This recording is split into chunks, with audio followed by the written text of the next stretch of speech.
欢迎各位老铁，感谢大家点开我的视频。今天呢，咱们这边下雨了，下了一天，而且现在还没停。小耿依旧给大家更新一台欧迈 ETX 400马力国五双驱，可以说这是最早一批国五车，16年10月份上的户。富康发动机，法士特12档变速箱，弹簧板的前3后4，轮胎7、8成，整车自重呢是 8.8 吨。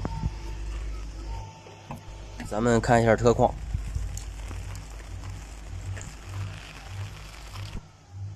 这台车呢全国可提档过户，有喜欢的卡友呢可以私信我。